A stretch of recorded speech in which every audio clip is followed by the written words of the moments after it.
I wouldn't say no longer mineable. It will still be mineable. Just there are no longer block rewards. Right. So here you ask what is going to incentivize miner to mine. So right now, miners are incentivized to mine by a direct subsidy. Mine our coin and you will get some coin. Right. And this is a crutch. It serves two purposes. One purpose is to spread the coin, but the other one is to be a crutch, is to buy a security budget by printing money. You can't print money indefinitely. You can. I mean, there are hyperinflationary coins whose emission is infinite. But we don't believe in this because if we take the rare metal, the digital silver analogy, for example, you need scarcity. Yeah. Scarcity is important if you want to be a commodity. And we need to find ways to incentivize users to fund the security at some point. And every proof of work has to do it.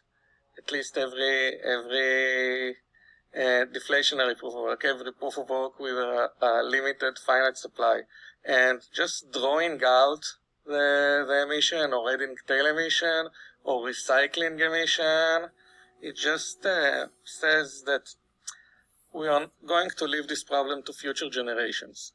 Now, the solution to this problem is adoption. And usually when people hear adoption, they hear fees. Now, from the stuff that I'm working on right now, the discussions I have with all sorts of entities that want to use Kaspa and want to use crypto and think that they've waited for something like Kaspa to come along because everything before didn't suit their needs, then I get that they want to contribute to the security budget directly, not in the form of fees, just in the form of we want to take a market, an existing market of something like cars or energy or collectible cards or whatever, and we want to place it on the Kaspa network. Then we need the Kaspa network to be secure. If the Kaspa network is insecure, then our product is compromised. But our product is not a transactional service that we collect fees for. It's something else. So this gives them incentive to pay for the security, to pay to enhance the security using other means than fees. Other than that, even if you talk just about fees, the Kaspa or DAGs in general, actually this is something very general to DAGs, they have a very unique dynamics of how the fee markets behave. Because a lot of the problems of fee markets, they're actually not problems of fee markets in general, there are problems of fee markets in chains. Now, I won't get into the math, it's cool math. I wrote a Medium post about it, which I think is it's pretty approachable. It's called, I think it's called something like how parallelism impacts transaction throughputs or something like that. It talks about do you really extend the throughput if you do a DAG? Because what if all blocks contain the same transactions that you really didn't achieve anything?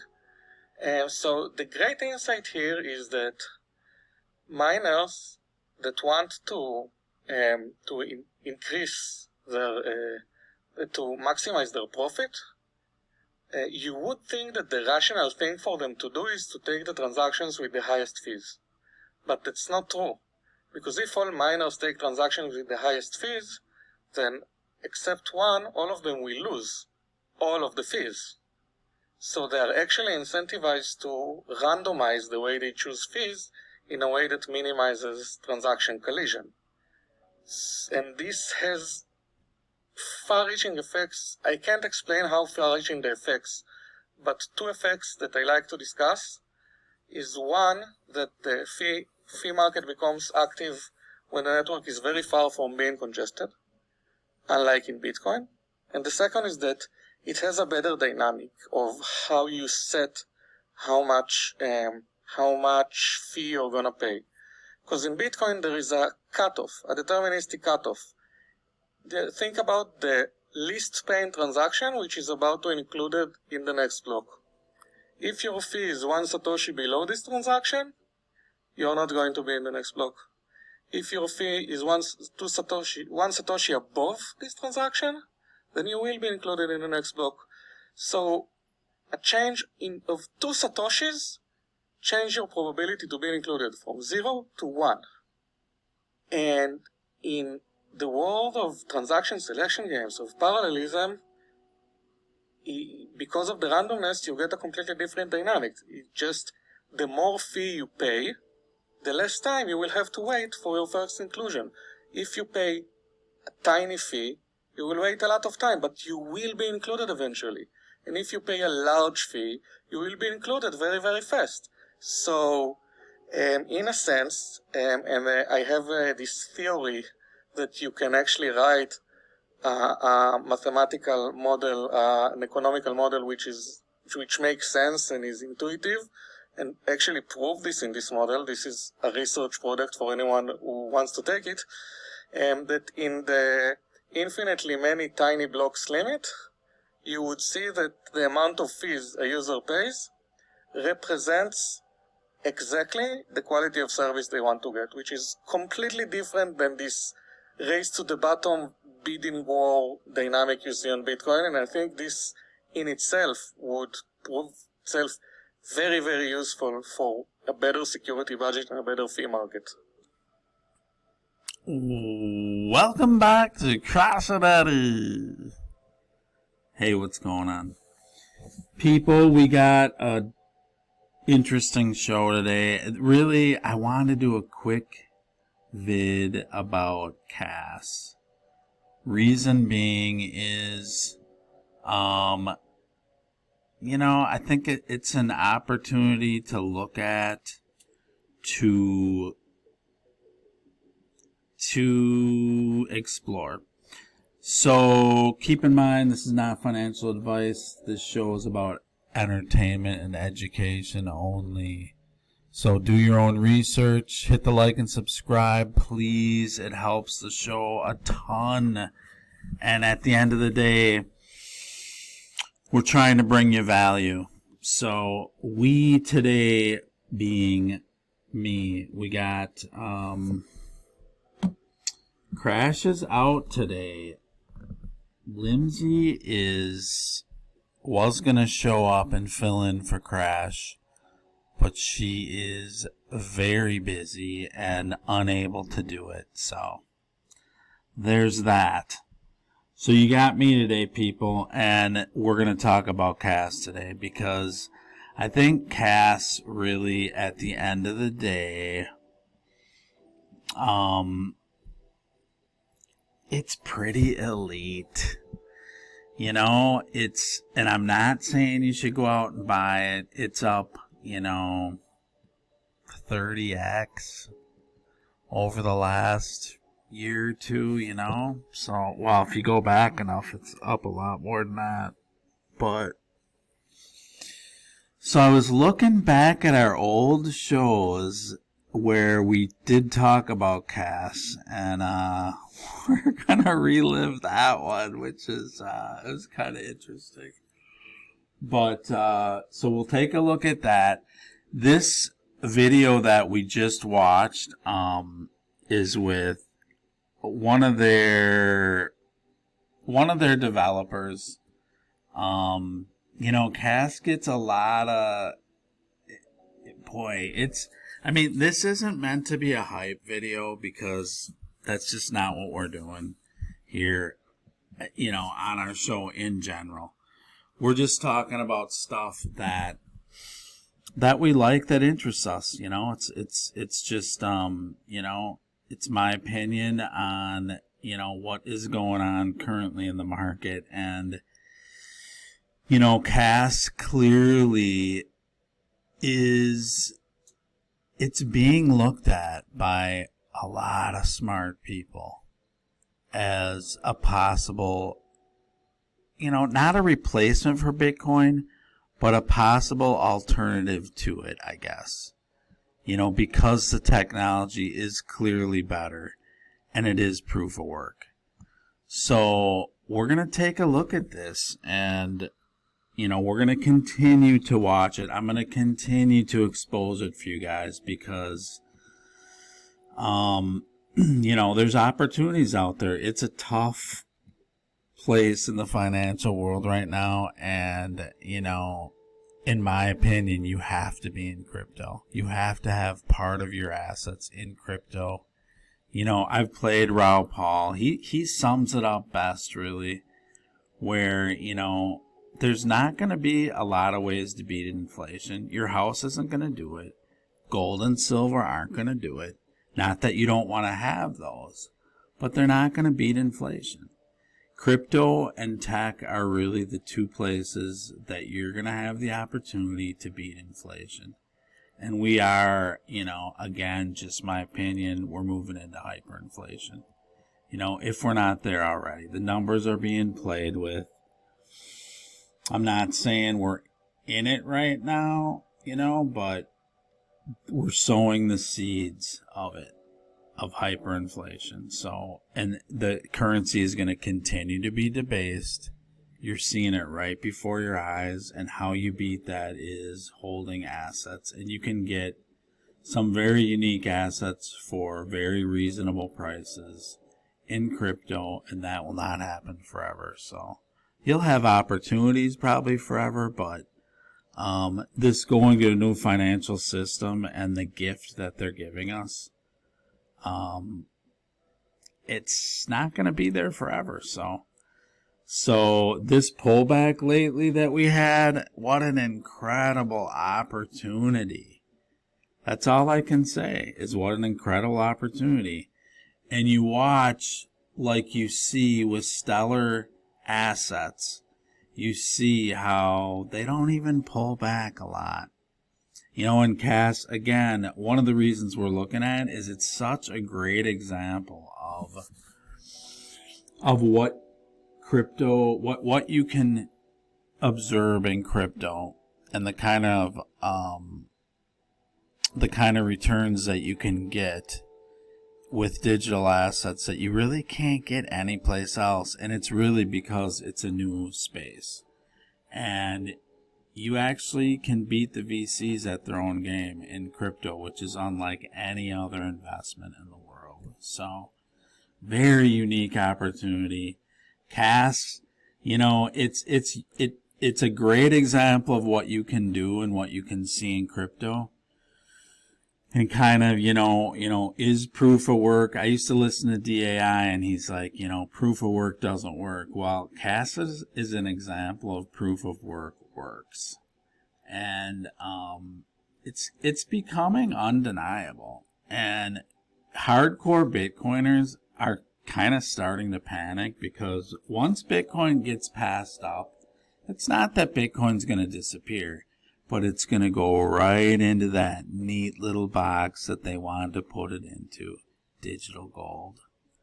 So, it'll go up forever probably, just like gold does, right? But it's going to be like gold, and now they're in the process of centralizing it. They've harnessed it. They've put futures on it, and they're going to do this with all the cryptos. So, like always, you got to get in early, and before they harness a lot of the rewards, in my opinion, from what I've seen. So, these ETFs, do we want them? I don't know if we do.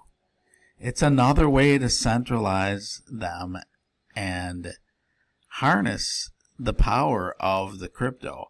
Now, don't get the ETFs wrong, and we might do another video on this, but they're not taking the whole cryptocurrency into the ETFs. It's just they're manipulating their clients into thinking that they hold the crypto when they really don't. So, and it's a way to get easy exposure if you don't want to deal with all the nuance of dealing with crypto. I mean, it is a pain. It's going to become easier, but holding your own assets, it is a little bit of a pain. So anyways, so yeah,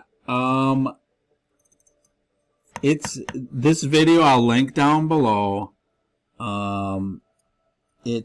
We got, and I apologize for not doing more videos, man, just super busy, and we're going on the road again, Crash and Edy show, and this one's gonna be better than ever, and we're gonna give away some crypto, so stay tuned for that. It's coming up in just a couple weeks, and this one, you know, if you guys don't walk away with some crypto, you know, it's your own fault. I'll give you Aruba. It was tough. Okay, that was a little different situation. Tough to guess. This one's going to be painfully obvious. And we'll probably do multiple giveaways. So, we're going to stick to Flare now. So you will be rewarded for associating with the Crash and Edy show and the different projects that we are involved with. So,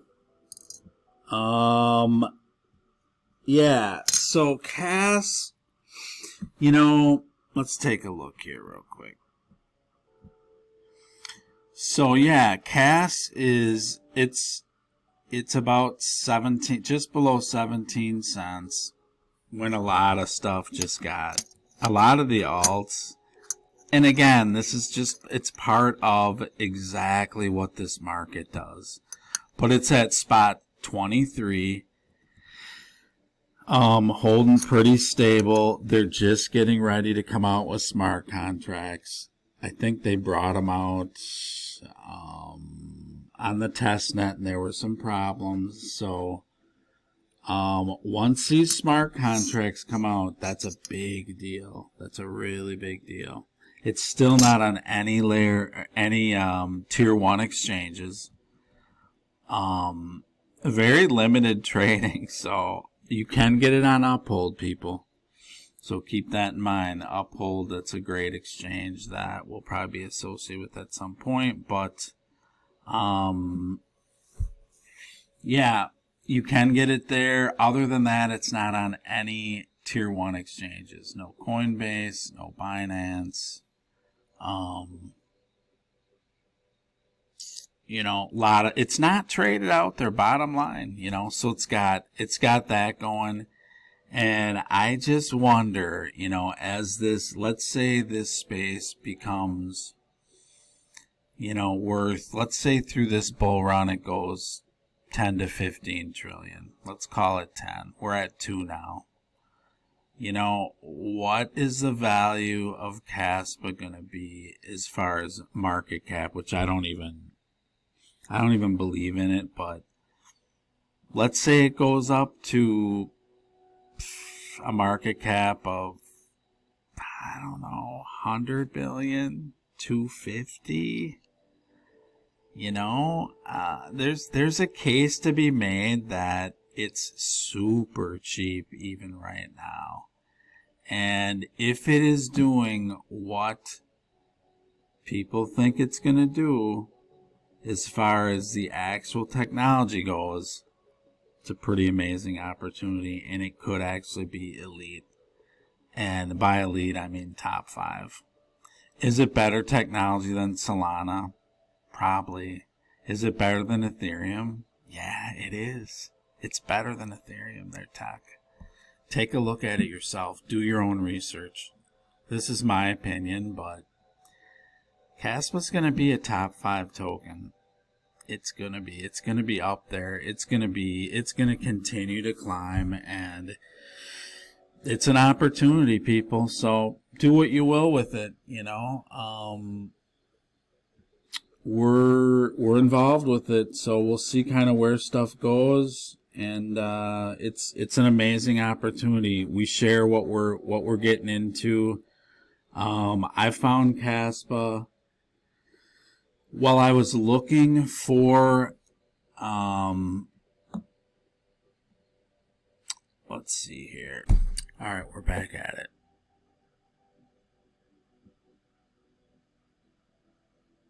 So, story of Kaspa. I found Kaspa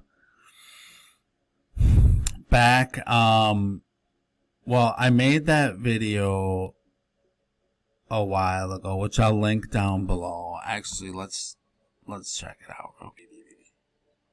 Alright, people. Crash, you want to take over the intro today, bro? Sure, man, I can do that. Speak into your mic.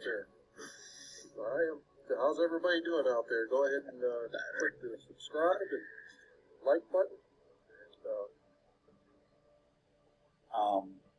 So let's take a look at the information on CoinMarketCap and see what that is saying about it.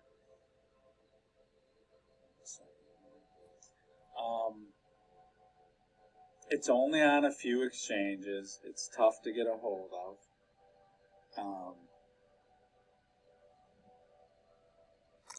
Ba-boom! 0.007285. And we were buying a little bit before that. So I'll link this video down below. It's kind of a classic.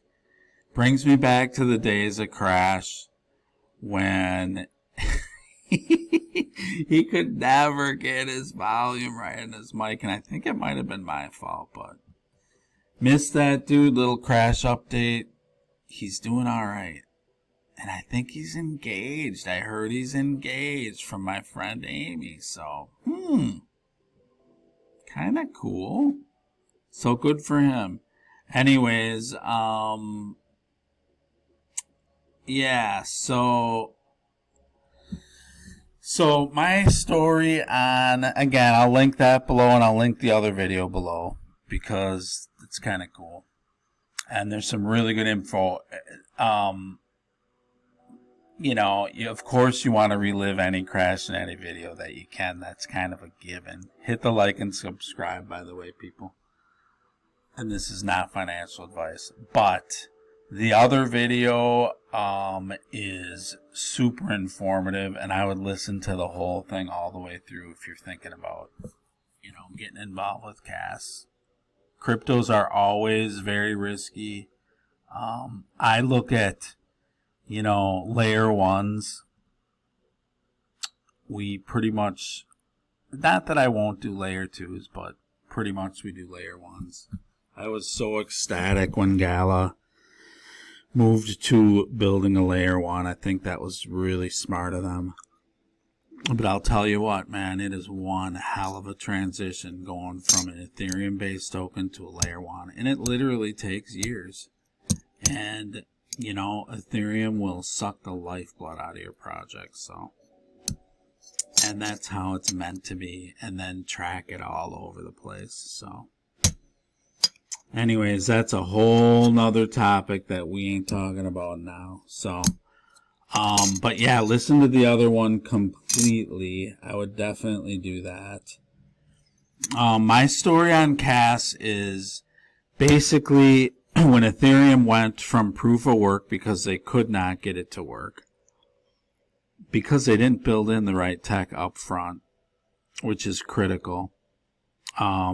Which supposedly the founder of CAS did actually. The editing's going to be a debacle on this thing. I don't usually edit these videos, people. I try to do no editing at all. But I will edit out some occasional snafus, tech snafus that we run into once in a while. I don't do much editing at all, though. There's no time for it. Anyways, unfortunately, I'm not good enough at making them. And we're not good enough at making them, whoever we have on. So we gotta do a little bit of editing. Anyways, so real quick, the way I found CAS is I was looking for alternatives because I figured the miners that are mining Ethereum were gonna go someplace and put that mining power to work someplace. And I've never been a big proof of work guy, but I thought that might be an opportunity. And a YouTuber, as I was doing that, a YouTuber called Chico Crypto talked about Kaspa. And one day I'm going to let him know about this. He does some really good deep dive research on early stuff. He's got some issues and stuff, but I shouldn't even say that. I don't know the dude. But good guy from what I've seen, and hell of a researcher, man. He gets down to stuff, so I hope he's well. I haven't seen much of his stuff for a while. But he talked about Kaspa, and it was early, and if only, man. Kaspa is one of those things already that you're just retiring on. If you step up enough, and enough not having to be that much, you're just retiring off of it. It's that simple, and it could still be that situation. So, it's a life changer. It's already changed a lot of lives, like a lot of different cryptos will and do. It's just that Kaspa, I think, has a chance to be pretty special. Like, more special than I've seen a lot of them. You know, there's going to be many winners, so you don't have to worry about that. And there's going to be continued opportunity. But you got to have, some of your portfolio in crypto. So you better step up while you can. Anyways, let's listen to one other little excerpt that is interesting. And then, like I said, I'll link it down below. Like for Kaspa. Of course, KRC20 is adoption. Anything that people do on the chain is adoption. KRC20 is not the adoption. It's an adoption. It's one cool thing that you can do over Kaspa that people are currently doing. It's developed by Kasplex. It's the first project to be founded by KEF, the Kaspa Ecosystem Foundation. And it definitely is adoption. They take the chain and they adopt it to do something cool, to do meme coins, to do in the future NFTs and DEXs, stable coins. You can do a lot of stuff with it that you couldn't do before. And now for this to actually happen, people also need to adopt KRC20. And for now, the only plans I see are meme coins. And I think now I don't want to commit to anything because I am not a part of this. But I've seen talks about DEXs, which would be very cool to have DEX in Kaspa. For the first time, you will see a DEX on a proof of work that you click the trade button and it actually trades it right away.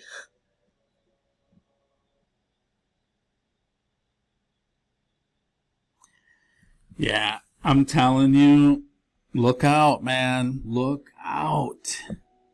Because people are going to build on Kaspa, and it's going to be... The thing you got to realize about the smart contracts is it's not EVM. It's not the Ethereum virtual machine that everyone builds on. This is a new protocol. And if people adopt this, it's going to be huge. And when you look into how the smart contracts, how that tech is written, it's better than EVM. It's a step up from EVM. So, I don't know, man. Kaspa's gotten really far, and they've had no institutional players involved. Ethereum had institutional players 10 years ago. I mean, it's ridiculous. They were green-lighted from the get-go because they could be controlled and manipulated. And guess what? I think a lot of the world, they don't want banks controlling and manipulating crypto. And where did I just hear it again? And I so believe this. Keep this in mind, people. Banks are gonna beg you to hold your crypto. Don't forget that. They're coming. They're going to come strong, and they're going to need your crypto because it's a real asset. It's a real asset that's not founded on debt. You can do debt with it, and you can absolutely hang a bunch of debt on it, and they're going to try and do it. Wall Street's going to do it. The G's are going to do it. Everyone's going to try and hang debt on it, but it doesn't have to be. like fiat. So, man, look out, people, because it's coming, and it's coming strong. So, we'll see. That's kind of going to be it for this. Listen to that video definitely down below. Let's see here.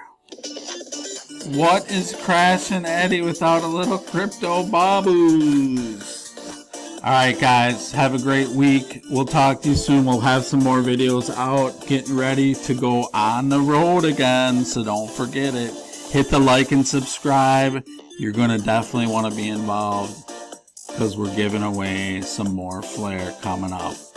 We'll have multiple giveaways, and we'll have some easier guessing, so keep that in mind. Flare is absolutely getting crushed, but they're going to be coming out with their stuff too. We're still in a bull run. It's a confirmed bull run, so that was an opportunity. Stuff's going to reinflate now as the money printers keep going. Yeah, they got to keep the money printers going. So don't forget about that. We're going to start getting more liquidity in the markets. And we got the selection coming up too, so don't forget about that. Things got to look real good for everyone so they can make wise choices.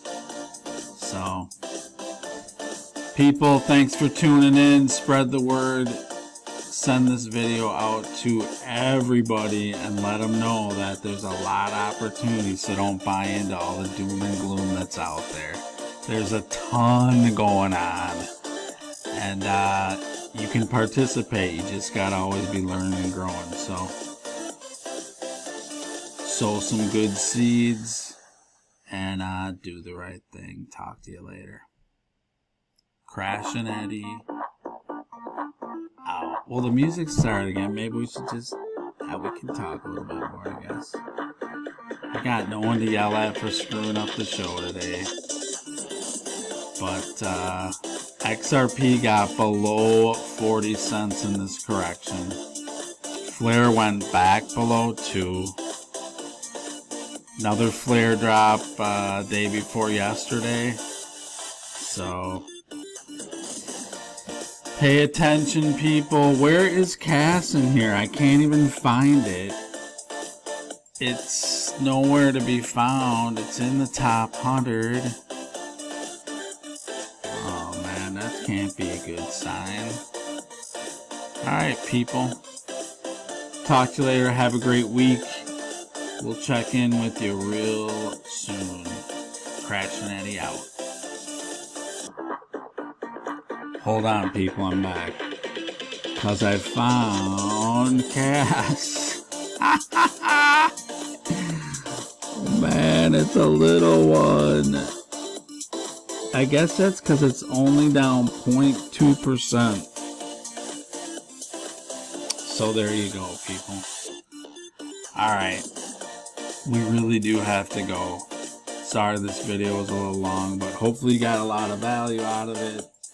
And we'll walk you through these new giveaways. Are going to be a little bit different, so we'll walk you through it and get stuff going. Crash and Edy, we are out of here, people. Talk to you soon.